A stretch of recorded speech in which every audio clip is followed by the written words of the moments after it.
Hi, everyone. So thank you very much for that very warm welcome, and I'm really pleased to be here and be given this opportunity by the organisers to come and have a chat today. So really keen to get your questions at the end, but I'll try and make sure that I'm speaking for those who aren't able to see the slides clearly as well. As introduced, I will be talking mainly about geographic atrophy, which is a late stage of age-related macular degeneration. But first, I would just like to acknowledge the traditional owners of the lands we are all meeting on today and pay my respect to elders past and present. And I would also like to extend that respect to any traditional owners joining us here today as well. Before we start, just a couple of disclosures and acknowledgements. I did get my flight paid for from Melbourne to attend by Retina Australia today, but I have no other disclosures. And I work within the Macular Research Unit at CERA, which is headed by Professor Robin Geimer, who's a medical retina specialist. And she has also contributed to this presentation and has a number of disclosures as listed. So first, just a little bit of the basics about age-related macular degeneration and its clinical classifications.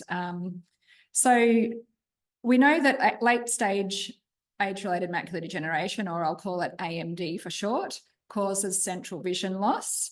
So there is an image up there showing what things look like clearly with a normal vision compared to vision with AMD, where you have central vision missing. And in terms of what you see at the back of the eye at the retina, there's a gradation between, or a clinical stage progression between when you have no aging changes at the retina at all to when you start to get early signs of AMD, which to start with, it's very tiny little yellow dots called drusen that start to develop. They get bigger when you get diagnosed as a clinical stage of intermediate AMD, but both the early and intermediate stages don't usually cause a lot of symptoms. And it's not until the late stages where you actually have photoreceptor loss, which are the cells that detect light in the back of the eye, where you actually get that central vision loss. And there's two types of late AMD, both what we call geographic atrophy, or I'll be using GA for short, since that's what we're going to mainly talk about today. And that's the atrophic type. Or you also get the neovascular type, which is when there's bleeding in the back there. So both stages. And the geographic atrophy type can also change to the neovascular type as well. So that's just a little bit of an introduction to AMD.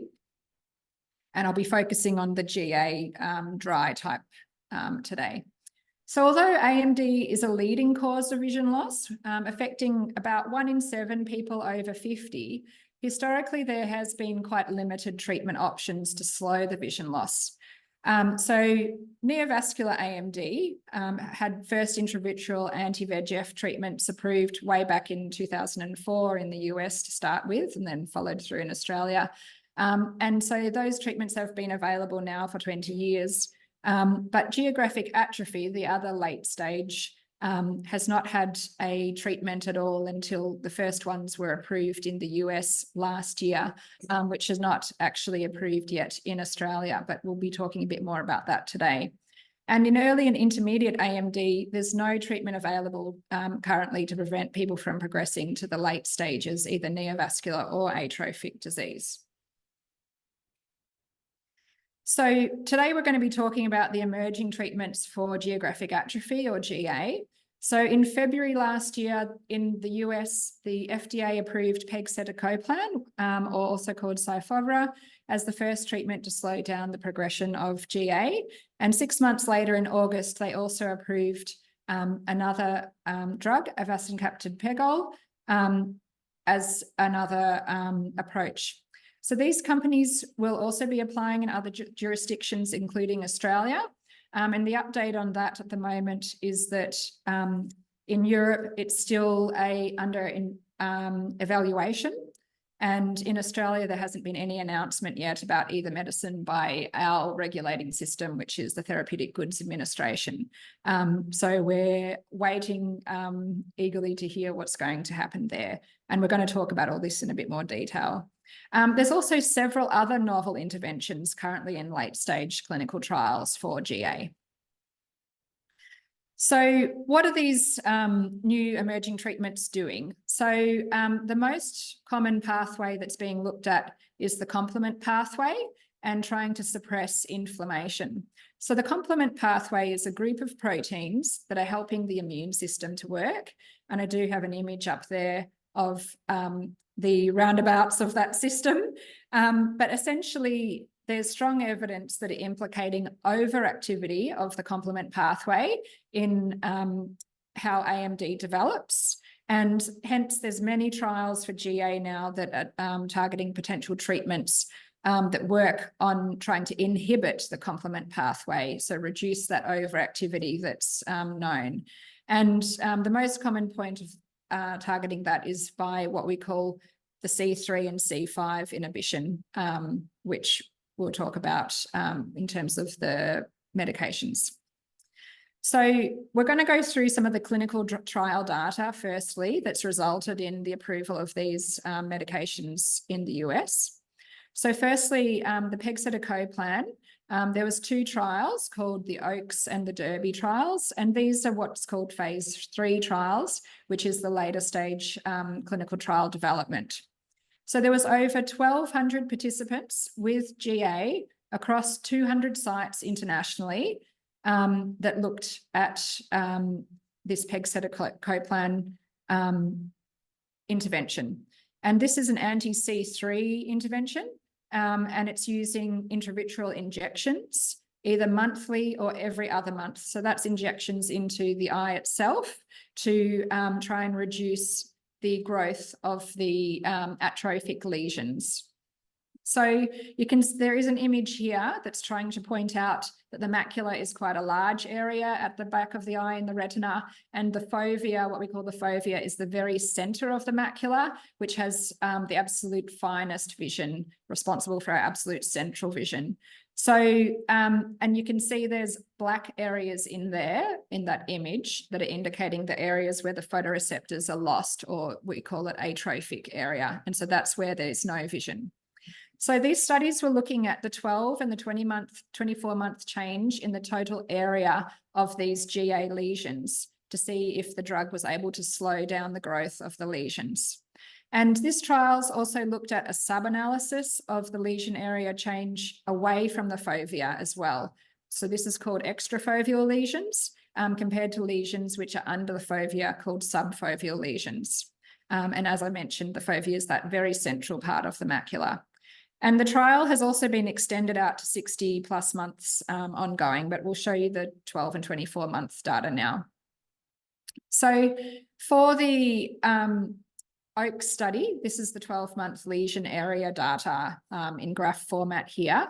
And for the whole data set, so both the subfoveal and what we call the extrafoveal lesions, there was a 22% reduction in the size in the lesion growth compared to the people that didn't get any of the drug. And that's for the monthly injections. And for the every other month injections, there was a 16% reduction in the growth of the lesions. And then very interestingly, when we looked at the pre-specified analysis of the extrafoveal lesions, so the ones outside of the fovea, there was a 35% reduction in the growth of the lesions in the monthly group and a 21% in the every other month. So it seems to work a bit better for the to slow down the extrafoveal lesions, but I will come back to this a little bit later as well. In the Derby study, again, looking at both all the data altogether, there was a 12% reduction in those that are receiving monthly injections and 11% reduction in those receiving every other month injections. And then when they looked just at the extrafoveal lesions, there was a bit higher rates, so 25% reduction in the every other month and a 16% reduction in the monthly injections. When we're looking at both the Oaks and the Derby studies at 24 months, you see a continuation in this trend. So there was a 22% monthly reduction in those receiving the monthly injections, 18% in the every other month for Oaks, and similar numbers, 19% reduction in the monthly group for Derby and a 16% in the every other month for Derby. So just onto the other drug as well that's now been approved in the US, the avacincaptad pegol. So this was a study with 448 participants internationally, and they were getting intravitreal injections as well, and looked at the 12-month change in the total area of the lesions. So the data, you can see a similar trend line where you get a 14% reduction in those that are receiving the monthly injections compared to people not receiving the injections with one statistical method. And they had another statistical method that showed very similar outcomes, 17% reduction. Now, they did not have an every other month option. They just had a monthly injection option. This trial is also being extended up to 42 months ongoing. And they did not have an evaluation of the extrafoveal versus subfoveal data because anybody that had a subfoveal lesion was actually excluded from the study to start with. So a little bit of differences in the study design. In terms of, so that's the efficacy data, how well it works. In terms of the adverse events data or the safety of these medicines, both the Oaks and Derby compared to the GATHER2 studies were similar. So there's very small numbers of adverse events that are similar to other intravitreal injection studies. Of course, you're putting a needle into the eye, so there is a small risk, very tiny risk of infection and so forth, just because that's the approach. The main thing to note is there was seen an increased prevalence of the neovascular type of AMD onset in the treated groups compared to those that did not get treated. And that was a 12% onset in those receiving monthly intravitreal injections, 7% in those receiving every other month compared to 3% that got a sham injection for the Oaks and Derby studies. And in the GATHER2 study, there was a 7% in those that were treated compared to 4% in the sham. Now, all these people were then treated with the anti-VEGF injections, which is the common treatment for those with the wet type of AMD or neovascular AMD. So it was just a matter of treating those people with that. And as I said, there is a small risk anyway of developing, going from geographic atrophy to neovascular AMD. The other thing of note that was actually not found in the trials, presumably because the cases are so low, but is under ongoing investigation, is the American Society of Retina Specialists reported 13 cases from real-world data of retinal vasculitis within 14 days of injection that was not found in the trials. And there's also been one case that was reported as well using the avacincaptad pegol drug. And so there's ongoing investigation into that. There's no cause that has been completely clarified at this time, and the exact rate of cases is unknown, but it's very tiny. However, because this vasculitis can have a severe visual impact, so you can have great loss of vision, this risk needs to be explained to patients at consent. Just comparing the two studies a little bit more, the Oaks and Derby to the GATHER2. So they did have the same inclusion criteria for the lesion size at baseline. So the same people going into the studies with the same types of lesion size. But they did have a different inclusion criteria for vision. So the Oaks and Derby participants had to have what we call 6/9 or better vision, which is up to 3 lines of central vision loss on the chart. Whereas the GATHER2 could actually be up to what we would call 695 vision, which is actually greater than legal blindness in this country. So there was quite a difference in who was included in terms of their vision. And then for the lesion location, there was also a different criteria, as we've already talked about a little. So the Oaks and Derby participants could have the subfoveal or extrafoveal lesions, while GATHER2 could only have the extrafoveal lesions. So they actually excluded anyone with the subfoveal lesions. And so the implication is because over half the eyes in the Oaks and Derby studies had subfoveal lesions, and these generally have a slower growth rate than the extrafoveal lesions, it's unsurprising that they had a slower reduction in lesion growth compared to the sham group, as the sham group will also have a lower rate of growth in itself, just to do with the underlying known how those lesions change. And the other thing that was different between the studies was the criteria for neovascular AMD in the fellow eye or the other eye.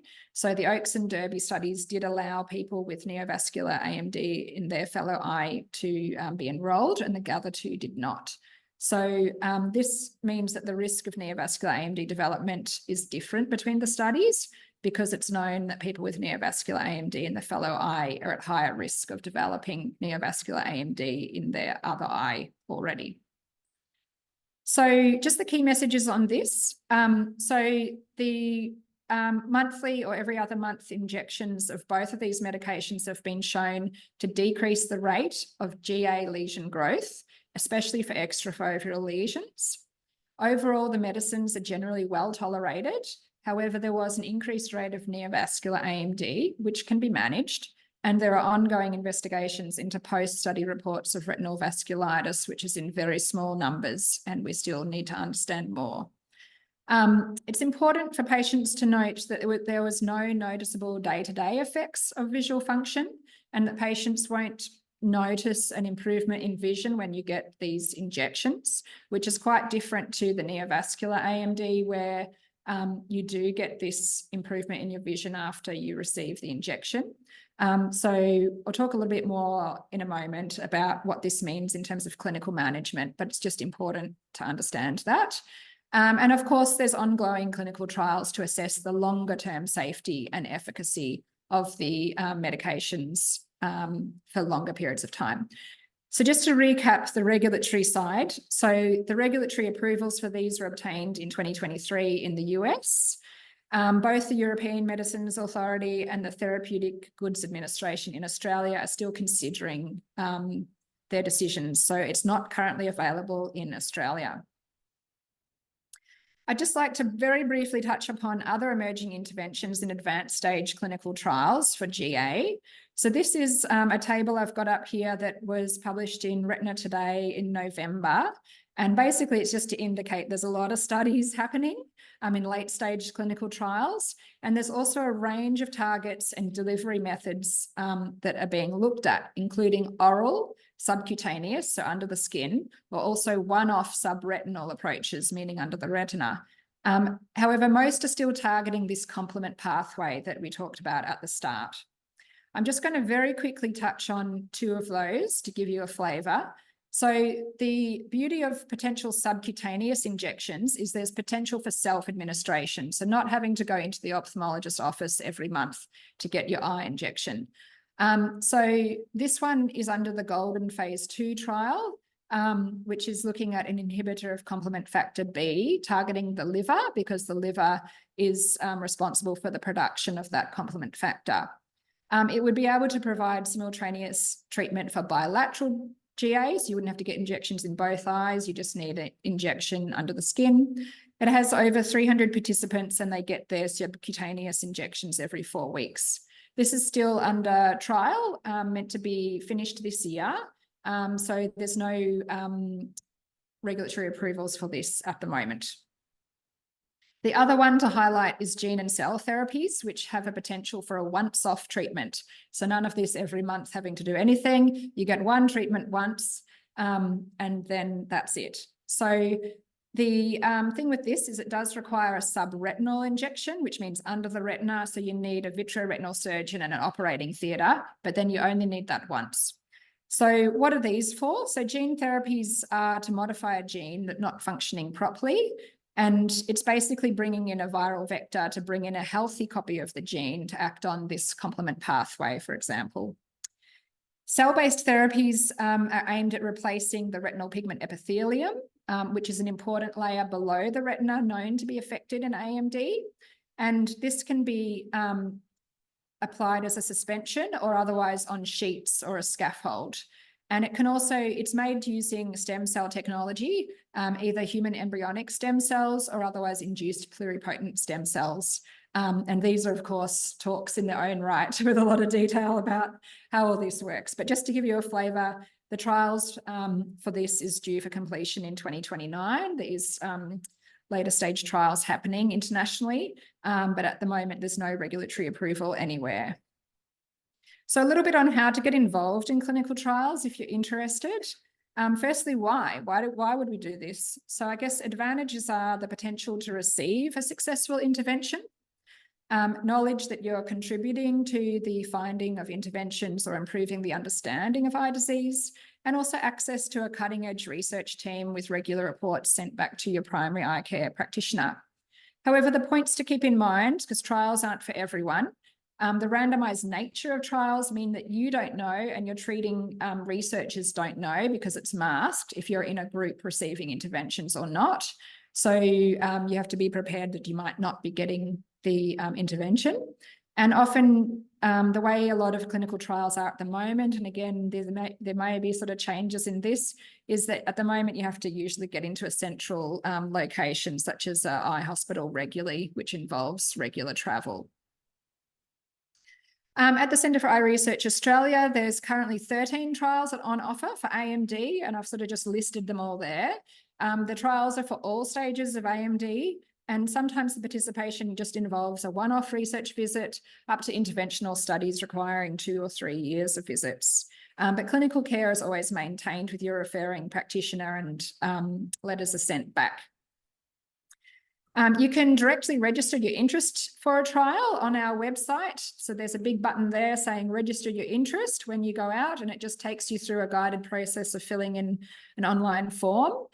So it's quite easy to do that if you're interested. Of course, you can also talk to your optometrist or ophthalmologist if you're interested to register for trials. And there's usually trials available in each major capital city. In terms of the changes in clinical practice, so what are the implications of these emerging treatments becoming available for GA going to have on clinical practice? So it really is a dawn of a new era, because this is really the first time there's ever been treatments available for GA, which is incredibly exciting. And ophthalmologists and optometrists in Australia, even though it's not approved yet, have been preparing new clinical guidelines for GA when the treatments become available. So RANZCO, which is the governing body of ophthalmology, have just published their new referral pathway last month online, and the optometrists one is about to be released very shortly as well. So that's fantastic. It's important to still recognise that the treatment is not suitable for everybody, and that it needs to be talked through on an individual basis to work out, is this something that's going to be right for this person or not? The clinician will need to be considering the progression risk factors for that person, the treatment risk factors for that person, and the treatment burden, including that at the moment at least, it involves lifelong monthly intravitreal injections. And also the fact that the patient, just to look after their expectations, it's going to reduce the amount of vision loss due to GA over time, but it's not going to cause a day-to-day noticeable difference in the vision. So the patient needs to be prepared for that, because that's different to wet AMD, for example. Imaging of the retina over time is going to be key to clinical decision-making. So it's important to identify those at high risk of progression from early stage AMD to GA. And our lab's done a lot of work in this space, identifying biomarkers. And also it's going to be important to those with GA lesions to work out who's going to be most likely to progress to underneath the fovea and cause that foveal vision loss, which is your really central vision. And as I've already said, there's a great importance on individual counselling on the risks and benefits and talking it through with each patient. So just to sort of show you how we would look at the rate, the risk of lesion growth over time. So the blackness that you can see in these images of the retina is the bits with no vision, the parts that have atrophy. And then you can look in different patients. So we've got a patient up the top with extrafoveal lesions starting outside of the fovea, how it changes from year 1 to year 2 to year 3, and the risk that it might come in underneath the fovea, versus someone down the bottom there who's had a subfoveal GA and how that changes over time from each year. So this is the type of equipment that we'll be using to make those decisions and to talk with patients about the risks and benefits. Okay, last slide, take-home messages. So there's currently 2 proven interventions to slow the progression of GA that are now approved and are freely available in the US. There's many more trials of novel interventions for GA underway. Those targeting this complement pathway are the most numerous and in later stage clinical trials. And these trials are international and are available in Australia, including where I am at CERA. And whilst the frequent intravitreal injections are the mode of delivery of many new interventions, other routes are also being explored, which is really exciting. And you can rest assured that your clinicians, the optometrists and ophthalmologists in Australia are preparing for this time when GA treatments become available here. And we are recognising that conversations with our patients about individual treatment potential and risks is going to be very important. So that's really what I wanted to share with you today. And of course, I'm happy to take any questions. Thank you. Well, yeah. So the question is, what is the uptake of these new drugs by patients in the US? I'm not really, I mean, I guess because it's real world data, it's very hard. I mean, so we're getting some real world studies starting to come through, but I guess I wouldn't have the answer for that necessarily offhand. I'm not sure if would you have more information about that, Mary? Thanks, Mary. I'll just repeat a little bit of that for those online. So there's been 250,000 people being choosing to uptake the pegcetacoplan in the US since it's been available since February 2023, and that the rates of compliance and so forth has been quite high in the trials, and also most people are opting for a 6 to 8 week in conjunction with their clinicians, injections rather than every month. So about 70% of people are using the 6 to 8 week regimen rather than monthly. I think I got all that right. Yep. So that's, there we go. That was Mary from Apellis giving you the information from directly. Yes, just, yep. Dino, yep. Yep. I'll just speak up a bit. Just nuts and bolts kind of question. You've got this current practice in the US. Looking here, when it finally gets TGA approval here, what do you expect the cost will be? Will it be a PBS kind of product, or will it be this living cost? Yeah. Do you want to just pop down and speak into the, yeah. Do you mind? Just because, yes. well, because No, there's people on, there's another doubling of the audience online, if you don't mind. So I'll just repeat the question. The question was basically, once it's actually approved in Australia, this new drug, what is the cost to patients going to be? Is it going to be on the PBS or is it going to be user pay? Yes, so the company has plans to seek reimbursement through the PBS. So we plan to submit next year, following from getting regulatory approval by the Therapeutics Goods Administration, sorry, TGA. In the US, what's the position? In the US, there's a different market, so they have a completely different model. So in Australia, we have a universal healthcare system, whereby the majority of therapies are hopefully funded and available on PBS, and patients pay copay. In the US, they're largely funded by private health insurers. There is a different kind of a fund called Medicare, which is completely different to Australia. It's not the same universal type of an arrangement. So it's a completely different healthcare system in terms of paying for therapies. So patients usually have to have private health insurance if they're not able to afford therapies out of pocket. Should have started by saying it sounds fantastic. No. I hope that helps. Thank you. Probably have time for one more question if there's one more question about. Yeah. Right. While you come down, so essentially the question from the audience was, why was it approved in the FDA and not approved in the European market? It's a good question, but each country has its own regulatory body, as you know. So FDA in the US, EMA in Europe, in Australia, it's the TGA.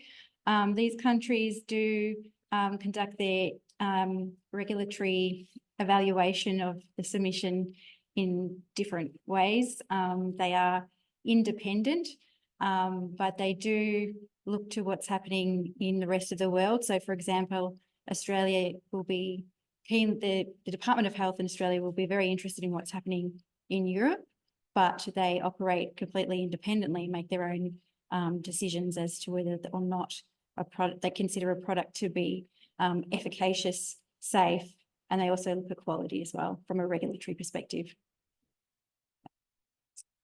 Thank you. Just in the interest of time, we might move on to the next speaker and thank Carla for a wonderful presentation.